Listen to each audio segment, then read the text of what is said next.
జగన్మోహన్ రెడ్డిలో అసహనం మొదలైనట్టు వార్తలు వస్తూ ఉన్నాయి. పార్టీ నుంచి సీనియర్లు ఒక్కొక్కరుగా బయటకు వెళ్తూ ఉండడమే కాకుండా ఇక తాజాగా ఆయన సొంత జిల్లా అయినటువంటి కడప అలాగే పులివెందుల్లో కూడా దాదాపు 8 మంది కార్పొరేటర్లు ఇప్పటికే వెళ్ళిపోగా మరో 11 మంది కార్పొరేటర్లు కూడా పార్టీ మారే అవకాశం ఉన్న నేపథ్యంలో మరి జగన్మోహన్ రెడ్డి అవినాష్ రెడ్డికి ఫోన్ చేశారని, ఇక మీదట పార్టీ నుంచి ఎవరు వెళ్ళిపోకుండా చూడాల్సిన బాధ్యతను అవినాష్ రెడ్డికి అప్పగించారు అని చెప్పి కూడా వార్తలు వస్తూ ఉన్నాయి.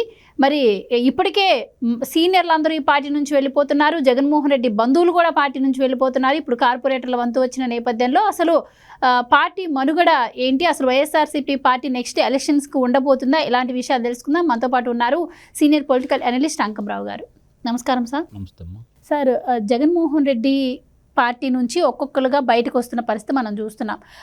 పార్టీ ఎప్పుడైతే ఓడిపోయిందో అప్పట్లో కూడా ఇంతలా చేరికలు లేవు. జగన్మోహన్ రెడ్డి మీద వరుసగా ఆరోపణలు ఎప్పుడైతే వస్తున్నాయో సో ఈ పార్టీలో ఉంటే మనుగడ కష్టమని భావించారో లేకపోతే వాళ్ళ ఫ్యూచర్ కోసమో తెలియదు, కానీ పార్టీ నుంచి అయితే ఒక్కొక్కరుగా బయటకు వస్తున్న పరిస్థితి మనం చూస్తున్నాం. ఇప్పటి వరకు ఎమ్మెల్యేలు మంత్రులే అనుకుంటే ఇప్పుడు కార్పొరేటర్ల వంతు కూడా వచ్చింది. సో ఈ విధంగా మరి పార్టీ నుంచి అందరూ వెళ్ళిపోతుంటే అంటే మొన్నటి వరకు ఒక రకమైన ధైర్యంతో ఉన్నారు జగన్మోహన్ రెడ్డి గారు. వెళ్ళే వాళ్ళు వెళ్ళనియండి, ఉండే వాళ్ళు ఉంటారు అని చెప్పి మాట్లాడిన వ్యక్తి ఇప్పుడు అసహనానికి గురయ్యారని చెప్పి ఆ బాధ్యతను అవినాష్ రెడ్డికి అప్పగించారని అంటున్నారు. సో మీరేం చెప్తారు సార్? ఆ పార్టీకి అసలు మనుగడ ఉంటుందంటారా? ఆ పార్టీ ఉంటుందంటారా? ఇంకా వైఎస్ఆర్సీపీ పార్టీ యువజన శ్రామిక రైతు పార్టీ, దానికి సంబంధించి ఈరోజు చాలా ఒడిదుడుకులు ఎదుర్కొంటున్న మాట మాత్రం వాస్తవం. పైకి మేఘబొత్తు గాంభీర్యం ప్రవర్తిస్తున్నా ఈరోజు కేంద్రంలో అంటే లోక్సభలో జమిలీ ఎన్నికలకు సంబంధించి బిల్లు చూసిన తర్వాత వాళ్ళ ఆవిర్లన్నీ అడియాసలైనాయి, వాళ్ళ ఆశలన్నీ అడియాసలైపోయినాయి. ఇక్కడ గమనించుకోవాల్సిన అంశం. నేను దాకా వాళ్ళ శ్రేణులకి ఏం చెప్పుకుంటూ వచ్చారు, 26, 27 జమిలీ ఎన్నికలు రాబోతున్నాయి, మనం వాళ్ళ అధికారంలోకి వస్తాం, అప్పుడు చెప్పినట్టే 175కు 170 వస్తాయి, 30 సంవత్సరాలు నేను అధికారంలో ఉంటాను అని చెప్పినట్టు ఇప్పుడు కూడా చెప్పారు. చెప్తూ ఉంటే ఇప్పుడు అది కూడా ఎదురు దెబ్బ తగిలింది. దానికి తోడు మొన్న జరిగినటువంటి నీటి సంఘాల ఎన్నికల్లో 36 స్థానాలు కూడా తెలుగుదేశం పార్టీ ఏకగ్రీవంగా గెలుచుకోవటం, అది కడప జిల్లాలో కావటం, చివరికి పులివెందుల్లో కూడా పోటీ చేయడానికి ఎవరు ముందుకు రాకపోవటం, ఇవన్నీ చూసిన తర్వాత అతని మీద అంటే ప్రజలకి ఒకటి అర్థమైపోయింది. ఇక్కడ వైఎస్ రాజశేఖర రెడ్డి అనే వ్యక్తిని చూసి జగన్మోహన్ రెడ్డి కూడా అలానే ఉంటాడు అన్న ఉద్దేశంతో తెలుగుదేశం పార్టీకి వ్యతిరేకంగా ఉండేవాళ్ళు, అలాగే 5 సంవత్సరాలు తెలుగుదేశం పరిపాలనలో స్థానిక శాసనసభ్యులు చేసిన దానికి వ్యతిరేకించిన వాళ్ళు, ఇక్కడ గమనించుకోవాల్సిన అవసరం ఏంటంటే చంద్రబాబు గారి మీద వ్యతిరేకత కాదు, స్థానిక నాయకుల మీద, స్థానిక శాసనసభ్యుల మీద వ్యతిరేకత అతను కలిసి వచ్చింది. దానికి తోడు అతను చెప్పిన అసత్య ప్రచారాలని ప్రజలు నమ్మారు. అమరావతి భ్రమరావతి అన్నాడు, కమరావతి అన్నాడు, ఇటుక పడలేదన్నాడు, చంద్రబాబు నాయుడు గారు బినామీలు అక్కడుండి రియల్ ఎస్టేట్ వ్యాపారం చేశారని చెప్పి చేసి ఇట్లా రకరకాలుగా మాట్లాడాడు, ప్రజలు నమ్మారు. పోలవరం ఆయనకి ఏటీఎం అయిందన్నాడు, ప్రజలు నమ్మారు. 37 మంది డిఎస్పీలని సిఎల్ని డిఎస్పీలుగా ప్రమోషన్ చేస్తే అందులో 33 మంది కమ్మవారంటే ప్రజలు నమ్మారు, పింక్ డైమండ్ నమ్మారు. అలాగే వాళ్ళ బాబాయ్ గారి హత్యోదంతం వచ్చేసరికి ప్రజలు నమ్మారు. ఇవన్నీ చూసుకున్న తర్వాత అధికారంలో అతనికి వచ్చిన తర్వాత, అధికారానికి ముఖ్యమంత్రి అయిన తర్వాత అతను చేసే నిర్వాహకం మొత్తం ప్రజలు వాళ్ళ శ్రేణులు కూడా యోగించుకున్నారు. కాబట్టి ఆ స్థాయి ఘోర పరాజయం అతనికి రావడం కూడా జరిగింది. ఈ పరిస్థితుల్లో పులి మీద పుట్టలా ఇప్పుడు జరుగుతున్న పరిణామాలన్నీ ఒక్కొక్కటి అతను మింగుడు పట్టల. నాయకులు వెళ్ళిపోతూ ఉన్నారు, కార్యకర్తలు వెళ్ళిపోతూ ఉన్నారు. అతనికి ఏం దిక్కు తోసిన పరిస్థితి. వాళ్ళని ఆపాలి అంటే ఏదో ఒకటి కారణం కావాలి. ఆ కారణం ఏంటంటే జమిలీ ఎన్నికలు వస్తాయని చెప్పాలనుకున్నాడు, అవి కూడా ఇప్పుడు వెనక్కిపోయినాయి. ఇప్పుడు అతను ఇంకోటి ఇబ్బందికరమైన పరిణామం ఏంటంటే కడపలో మేయరు అంటే ఇప్పుడు ఉన్నటువంటి కార్పొరేటర్లకు సంబంధించి వాళ్ళు కూడా పార్టీ మారబోతున్నారు, కడప మేయర్ కూడా చేజారిపోబోతుంది అనేది ఆయనకి నిద్రపట్టని పరిస్థితి ఈరోజు. దానికోసమే తమ్ముడు అవినాష్ రెడ్డిని పురమాయించాడనేది మనకు అందుతున్నటువంటి సమాచారం. ఇక్కడ అంతకుముందు జరుగుతున్న పరిణామాలన్నీ చూసుకుంటూ ఉంటే అతను అధికారంలో ఉండగా ప్రతిపక్ష పార్టీ నాయకుల్ని ఏ విధంగా బెదిరించవచ్చు, లేకపోతే భయపెట్టవచ్చు, ఏదో ఒకటి ఆశ చూపించి లోపరుచుకున్న విధంగానే ఇప్పుడు జరుగుతుందా అనేది అతనికి అర్థం కాని విషయం. ఈ పరిస్థితుల్లో దానికంటే కూడా ఈ ప్రభుత్వం వాళ్ళు ప్రభుత్వంలో ఉండగా వాళ్ళు చేసిన అరాచకాలకి భయం పుట్టి ఈ ప్రభుత్వం వచ్చిన తర్వాత అవన్నీ తిరగదూడితే ఈ నాయకులకి ఎక్కడ ఇబ్బంది అని చెప్పి చాలామంది నాయకులు చల్లగా తెలుగుదేశం పార్టీలో అవకాశం ఉంటే తెలుగుదేశం పార్టీ, జనసేనకు అవకాశం ఉంటే జనసేన పార్టీ అట్లా మారి వెళ్ళిపోతూ ఉన్నారు. ఇది కూడా అతనికి మింగుడుపడిన విషయం. కొంతమందిని అతనే పంపిస్తున్నాడనే అభిప్రాయం కూడా ఉంది. కొంతమంది అతనే అవకాశం ఇస్తున్నాడేమో రేపు పొద్దున మళ్ళీ ఎన్నికల ముందు రప్పించుకోవడానికి బలం పుంజుకుంటే, లేదంటే వీళ్ళు అక్కడ ఉంటే సమాచారం అతను చేరవేయచ్చు కదా. ఆ అభిప్రాయంతో కొంతమందిని అతనికి బాగా కావాల్సిన వ్యక్తులే పార్టీ మారుతున్నారంటే దాని అర్థం అదే అనే అభిప్రాయం ప్రజల్లో ఉంది.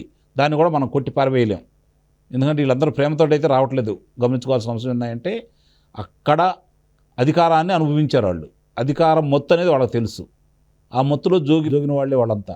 మరి ఈరోజు మళ్ళీ అధికారం చేతిలో ఉంటే ఏ విధంగా వాళ్ళకు ఉపయోగం వాళ్ళకి తెలుసు కాబట్టి, అధికారం వీళ్ళకి లేదు కాబట్టి భవిష్యత్తులో వద్దా రాదా అనేది అనుమానం ఉంది కాబట్టి, ఒకవేళ భవిష్యత్తులో వచ్చేటట్టయితే మళ్ళీ వస్తారు. ఏముంది దాంట్లో? రాదన్నప్పుడు అక్కడే పడి ఉండారనుకోండి, మళ్ళీ ఒకసారి ఎన్నికల నాటికి ఏదైనా అవకాశం రావచ్చనే ఉద్దేశంతో ముందు జాగ్రత్త చర్యగా వాళ్ళందరూ వచ్చారని అయితే మనం భావించాలి. ఈ పరిస్థితుల్లో కడపలో కూడా ఇలాంటివి జరుగుతాయని చెప్పి అతను ఊహించాల. సొంత నియోజకవర్గం, సొంత జిల్లా, అది వైఎస్ రాజశేఖర రెడ్డి గారికి పెట్టిన కోట. అదే ఈయనకు కూడా వచ్చింది ఆనవాయితీగా. మరి 2 ఎన్నికల్లో బలంగా నిలబడ్డాడు అతను. 2014 కావచ్చు, 2019 కావచ్చు ఆ జిల్లాలో. మరి ఎందుకు ఈరోజు అక్కడ పట్టు సడలింది? అన్ని రాష్ట్రంలో అన్ని ప్రాంతాల్లో లాగా ఆ ప్రాంతంలో కూడా అంత వ్యతిరేకత ఎందుకు వచ్చింది అంటే 2 విషయాలు. ఒకటి, స్థానిక నాయకులతోటి రాజశేఖర రెడ్డి గారు మెలిగిన విధానం వేరు, ఇతను వాళ్ళతో అనుసరిస్తున్న విధానం వేరు. నాకు తెలిసినంత వరకు ప్రతి గ్రామం నుంచి 10 మంది దాకా పేరు పెట్టి పిలిచేవాడు రాజశేఖర రెడ్డి గారు. ఆయన కడప వచ్చినా లేకపోతే పులివెందలు వచ్చినా స్థానికంగా బలంగా ఉన్న నాయకులు ఇళ్ళకి ఆయన వెళ్ళేవాడు. ఈయన వస్తే ఈయన దగ్గర కూడా వాళ్ళు రావడానికి అవకాశం లేకుండా పోయింది. ఈయన ఎవరు కలవడు. ఒకవేళ వాళ్ళు వచ్చినా కూడా వాళ్ళకి మాట్లాడే అవకాశం కూడా ఇవ్వలేదు. ఇదంతా వ్యతిరేకత. రెండోది రైతుల్లో బలంగా వచ్చింది. రైతుల్లో చంద్రబాబు నాయుడు గారు 2014 2019 వరకు పట్టుబట్టి అక్కడున్న రైతులను దృష్టిలో పెట్టుకొని వాళ్ళకి నీళ్ళు అందించాడు ఆయన. ఎలక్షన్స్ ముందు కూడా మనం చూసాం కదా, జగన్మోహన్ రెడ్డి గారి భార్య భారతి గారు వెళ్ళినప్పుడు కూడా మా పాస్ పుస్తకాల మీద జగన్మోహన్ రెడ్డి గారు, ఇవన్నీ కూడా రైతులకి తీవ్రమైనటువంటి మనోవేదన గురి చేసినటువంటి అంశాలు. అలాగే స్థానిక ప్రజలు వాళ్ళకి తెలుసు, అప్పుడే తెలుసు వైఎస్ వివేకానంద గారి హత్య ఎవరు చేశారనే విషయం వాళ్ళకి తెలిసి కూడా ఒక భయానక వాతావరణంలో వాళ్ళందరూ ఆ రోజు భయం పుట్టే మెలకొని ఊరుకున్నారని నేను భావిస్తున్నాను. ఎప్పుడైతే ఎన్నికలు వచ్చినాయో వాళ్ళు నిర్భయంగా ఓటేయగలిగారు, వ్యతిరేకతకు ఓటేశారు. వాళ్ళ వ్యతిరేకత ఎంత ఉందో చాలా స్పష్టంగా అర్థమైపోయింది. ఇప్పుడు వచ్చిన 3 స్థానాలు కూడా మళ్ళీ రేపు వస్తాయో రావు అనే పరిస్థితిలో ఈరోజు అతను మీమాంసలో కూడా ఉన్నాడు. కాబట్టి ఈ కడప మేయర్ కనుక చేజారితే తన రాజకీయ భవిష్యత్తుకే, తన రాజకీయ పార్టీ భవిష్యత్తుకే ప్రమాదం అని గమనించి ఈరోజు ముందస్తు చర్యల్లో భాగంగా అవినాష్ రెడ్డిని హెచ్చరికలు చేసి దాన్ని ఎట్లయినా కాపాడుకోవాలి. కాబట్టి నువ్వు ఏం చేస్తావో నాకు తెలియదు, అది చేజారకుండా చూడని చెప్పిన సందేశం ఇచ్చాడని అయితే మనం భావించాలి. అయితే మనం చూసాం సార్, చాలామంది పార్టీ నుంచి వచ్చేవాళ్ళు కూడాను పార్టీలో విధానాలు నచ్చక, జగన్మోహన్ రెడ్డి బిహేవియర్ నచ్చక చాలామంది సీనియర్స్ కూడా బయటకు వస్తున్న పరిస్థితి.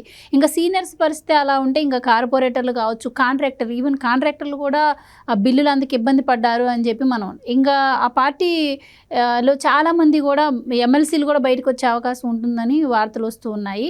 సో ఇంకా ఉన్న కొంతమంది ఎమ్మెల్యేలను కూడా అసెంబ్లీకి వెళ్ళనీయకుండా జగన్మోహన్ రెడ్డి అడ్డుకుంటున్న పరిస్థితి. సో ఎలా చూడవచ్చు అంటారు? ఇంకా ఆ పార్టీకి అసలు మనుగడ ఉంటుందంటారా? మనుగడ లేదనేది అర్థమైపోయింది. ఇప్పుడు ఉన్నవాళ్ళు కూడా ఆ రోజు నిజంగానే భయపడి ఉన్నారు చాలామంది. రెండోది 30 సంవత్సరాలు అతను చెబుతున్నాడు కదా, అధికారం అతని చేతుల్లో ఉంటే అతని గురించి తెలుసు కాబట్టి, బాబాయ్ గారి విషయం అతను అందరికీ ప్రజలందరికీ అర్థమైపోయింది కాబట్టి, ప్రజల కంటే కూడా ముఖ్యంగా నాయకులకు అర్థమైపోయింది కాబట్టి, రఘురామకృష్ణరాజు గారికి ఏం జరిగిందో చూశారు కాబట్టి, మరో లోక్సభ సభ్యుడు విశాఖపట్నం లోక్సభ సభ్యుడు పరిస్థితి ఏమైందో చూశారు కాబట్టి, ఎదురు తిరిగిన ఎమ్మెల్యేల పరిస్థితి ఏమైందో చూశారు కాబట్టి, మనకెందుకులే ఎదురు తిరిగి ఏం చేయాలి, ప్రజలు అతను ఎమ్మటుండారు, బటన్ నొక్కుతున్నాడు కాబట్టి ప్రజలు ఇంకా ఓట్లేస్తారు అనే భ్రమలో వాళ్ళు ఉండి అతను ఎమ్మట నడిచారు. ఇప్పుడు ఆ భ్రమలు దొరికిపోయినాయి. ఎట్టి పరిస్థితుల్లో కూడా తిరిగి వాళ్ళు అధికారంలోకి వస్తారనే నమ్మకం నాయకుల్లో సన్నగిలింది కాబట్టి, అతన్ని పాపాల్లో వీళ్ళకు కూడా ఎంతో కొంత పాపం ఉంది కాబట్టి, పాలు పంచుకున్న వ్యక్తులు వీళ్ళు కాబట్టి, దాని నుంచి రక్షించబడటం కోసమో లేదంటే వాళ్ళ పాపాలను బయటికి తీయకుండా ఉండటం కోసమో వీళ్ళని ప్రసన్నం చేసుకోవడం కోసం మాత్రమే పార్టీలో మారుతున్నారు తప్ప, తెలుగుదేశం పార్టీ మీద ప్రేమతోటి ఈ వచ్చిన వాళ్ళలో 90% మంది లేరని మాత్రం నేను గట్టిగా చెప్పగలను. జనసేన కావచ్చు, తెలుగుదేశం పార్టీ వచ్చేవాళ్ళు కావచ్చు, భారతీయ జనతా పార్టీలోకి వెళ్ళేవాళ్ళు కావచ్చు, 90% మంది ఆ పార్టీ సిద్ధాంతాల మీద, ఆ పార్టీ మీద ప్రేమ అయితే లేదు. వాళ్ళని వాళ్ళు రక్షించుకోవడానికి మాత్రమే వీళ్ళు వస్తున్నారు. ఇది మాత్రం గట్టిగా చెప్పగలను నేను. Right sir, thank you so much.